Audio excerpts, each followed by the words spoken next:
Namaskar. Welcome to the next module, Human Races in India. We have last seen human races of the world.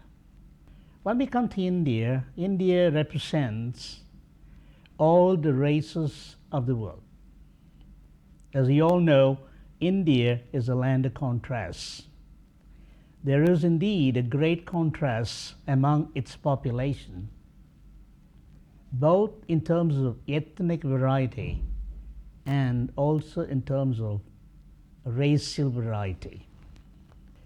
People of India is a fascinating mix of people of many different communities and religions who live together in unity.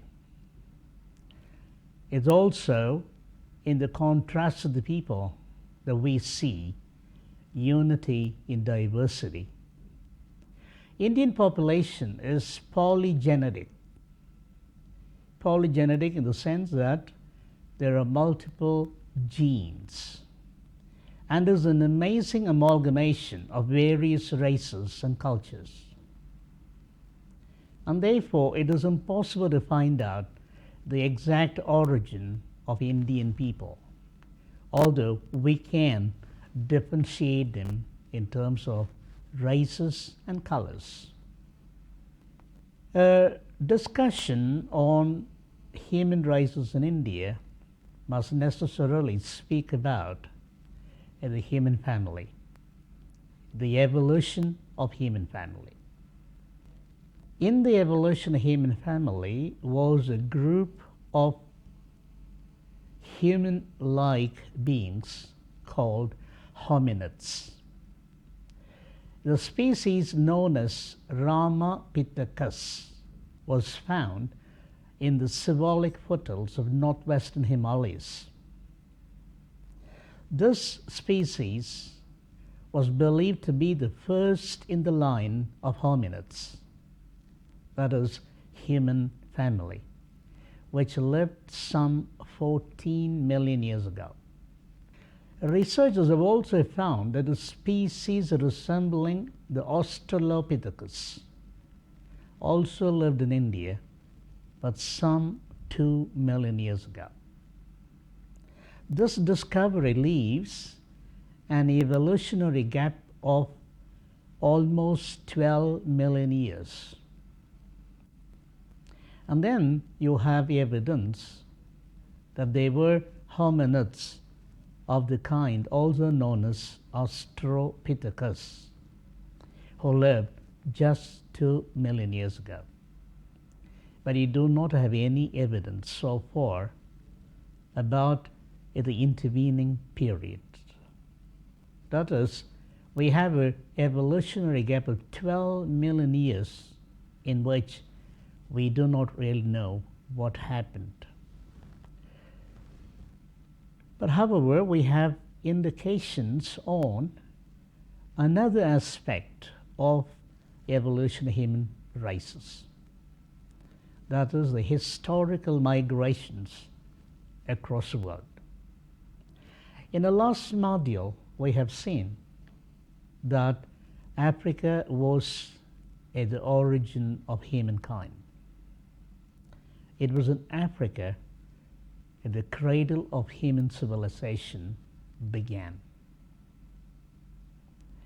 And from Africa, migrations began to happen some 100,000 years ago. And a group of people migrated into India about 60,000 years ago. Likewise, people have migrated to different parts of the world, to Europe about 40,000 years ago, to North America about 20,000 years ago, and to South America about 10,000 years ago, and so on. Now, a study of the skulls from ancient South Asia showed presence of three groups of people. Most of the hunter-gatherer skulls from South Asia clustered with Upper Paleolithic skulls from Europe. When we say Paleolithic, we are talking about Stone Ages. When we say Upper Paleolithic, we are talking about the early Stone Age people of Europe. So the hunter-gatherer skulls from South Asia were found clustered with the skulls of people from Upper Paleolithic in Europe. Also, the skulls from Harappa, which all of you know as a city built by the Dravidians, which is now in Pakistan. And Harappa skulls were sharply distinct from the earlier ones. So they are the second kind of people. And the foraging and farming populations of South and Central India are intermediate between the two. That is, the hunter-gatherer skulls from South Asia clustered with Upper Paleolithic skulls from Europe and the skulls from Harappa. Now, before we go into the understanding of the nature of races in India and the characteristics, it is important we understand the meaning of two words which are specially used in the study of races. One word is called heterozygosity. Heterozygosity literally means having different alleles at one or more corresponding chromosomal loci. Another meaning of that is of relating to a heterozygote. A heterozygosity is also of meaning the state of being heterozygous or having two different alleles of the same gene state. The way something is with respect to its main attributes.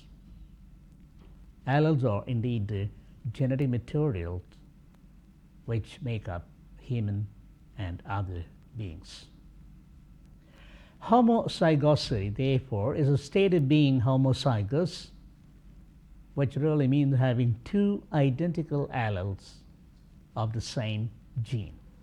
We will come to know why we use these two terms in relation to races in the world and races in India. Now let's get to the topic of races of India. In India, from anthropometric studies, one used to find traces of 7 races of humans who intermixed to create the Indian race. Remember, 7 races of humans who intermixed to create the Indian race. Modern studies within regional contexts are still rare, so one mostly has to look back to the global genetic studies. In other words, we don't have many studies which relate to the local or regional context, especially the Indian context. So much so we have to look at global studies to understand the racial composition of India. Northwest India shares with West Asia and Eastern Europe, and also pockets in Africa and Southeast Asia at a maximum heterozygosity known among the world population. In other words, there are greater variations in terms of zygosity, therefore heterozygosity, at a maximum heterozygosity known among world populations, with means between 0.35 and 0.37, which is an index, and the rest of India and Europe is only slightly lower, between 0.33 and 0.35. This shows the vast amount of admixture that has gone on in these groups and regions, especially in India, to be contrasted against, for example, Australia, which has a homozygosity of less than 0.25. It is currently accepted that at least 4 strata are visible in the population in different parts of India. Actually, we began with 7 distinct races intermixed to create the Indian race, but we come down to 4 identifiable populations in different parts of India today. So what are the races of India? The 4 are an Australoid Vedoid substratum, a migration from the east of Austroasiatic and Sino-Tibetan language speaking groups. This is the second one. The third one relates to Neolithic, New Stone Age migrations from Western Iran, probably Proto-Dravidian, the people like us in southern India. And 4 is the Aryan expansion from north of Caspian Sea via Turkmenia and northern Iran. Therefore, these are the 4 identifiable groups of populations are found in India. To repeat, Australoid Vedoid substratum, Austroasiatic and Sino-Tibetan language speaking groups, the Neolithic migrations from Western Iran, probably Proto-Dravidian, and lastly the Aryan expansion from northern Caspian Sea via Turkmenia and northern Iran. Now, what evidence do we have to differentiate the people of India as belonging to different races or different groups of population? The difference between different groups is indeed very small overall. But the differences that exist can be used to trace the history of human migrations. Although there is one word of caution, which is human groups are rarely found strictly genealogically in defined regions. More often, it is cultural transmission that defines the groups that one is studying, and this transmission has both vertical and horizontal components. The vertical component is called concordant with genetics, and the horizontal is considered possibly discordant. Concordant is coinciding with or similar to, but discordant is not coinciding with or different from. So DNA evidences suggest that there are indeed 4 different groups of populations which could be considered as those 4 groups we have talked about. There are also ethnic groups in India. There are many diverse ethnic groups among the people of India. Now, to count them, there are 6 main ethnic groups that are Indian. The first ethnic group is called the Negrito or Negrilos. The second ethnic group is Proto-Australoids or simply Austrics. The third group is called the group of Mongoloids. The fourth is Western Brachycephals. And the last is Nordic Aryans. Now let's look at the nature and the biological differences between these 6 ethnic groups.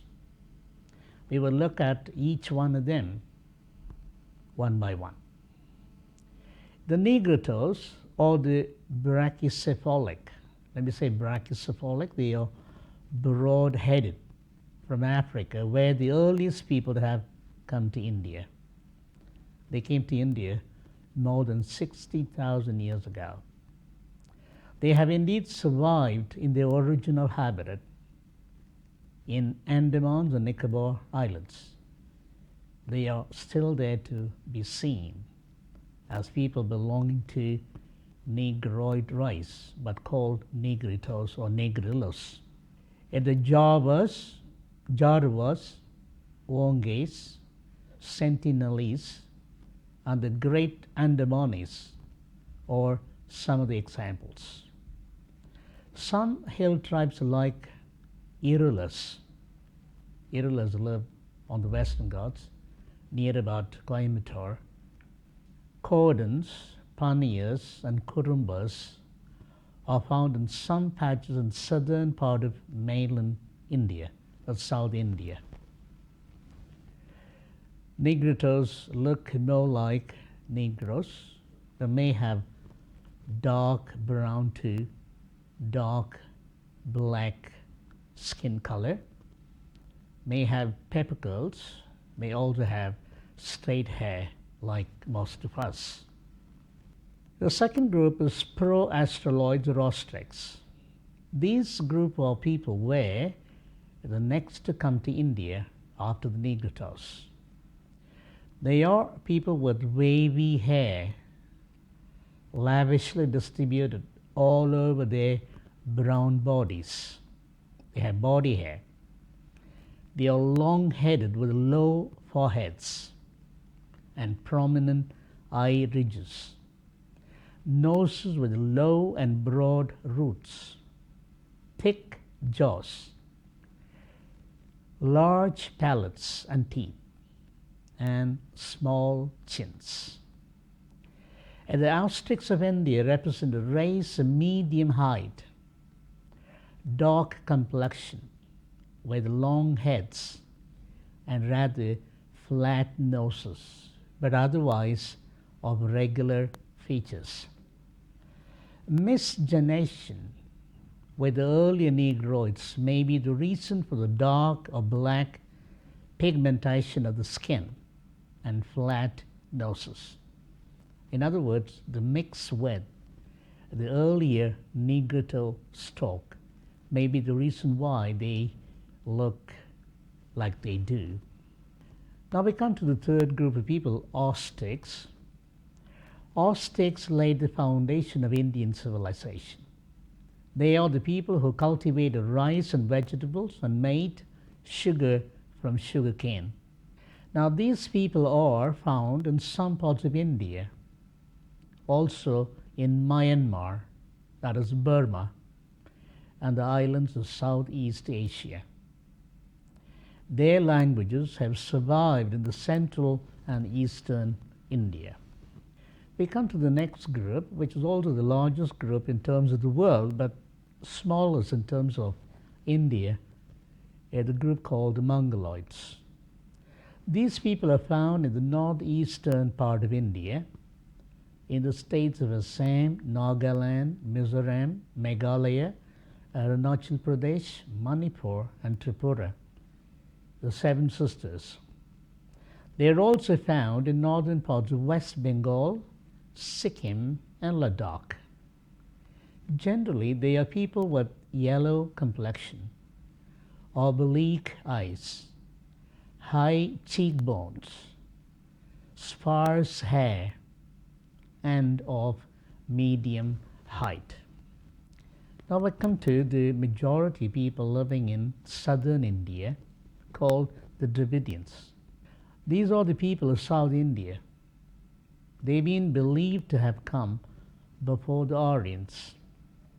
They have different subgroups like ancient Mediterranean, the true Mediterranean, and the Oriental Mediterranean, the Eastern Mediterranean. They appear to be people of the same stock as the peoples of Asia Minor and Crete and pre-Hellenic Aegeans of Greece. So they have come from the Mediterranean, therefore they are also called the Mediterranean or the Dravidians. They are reputed to have built up the city civilization of the Indus Valley, which is Mohenjo-daro, Harappa, and other Indo-cities as well. Now we come to the fifth group called the Western Brachycephalic. These groups include people from Alps, Dinars, and Armenia. Therefore, they are called Alpinoids, Dinarics, and Armenoids. In India, there are two different groups of people.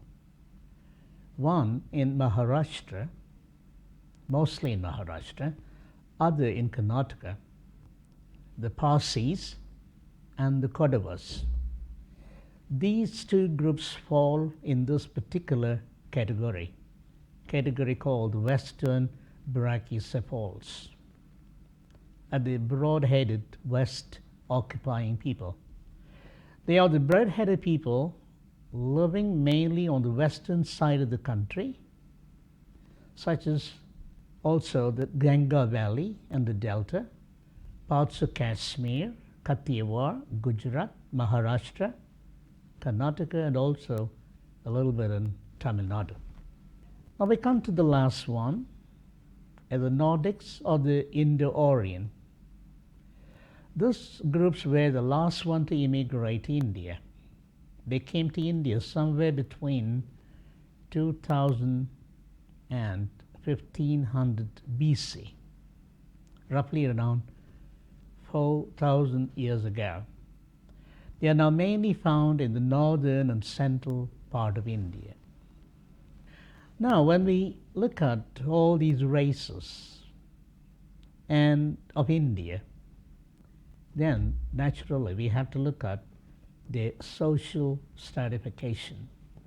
As we have seen in one of the earlier modules, a division of humankind, and also the division of humankind in India, we have indicated that across India, people of India are divided or stratified according to the castes they belong to.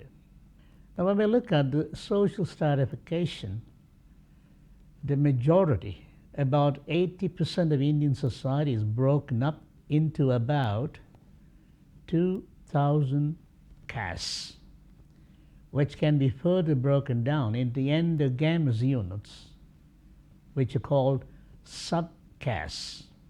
The total number of these units in India is estimated to have been staggering 75,000 at its peak, and there's still about 43,000 today.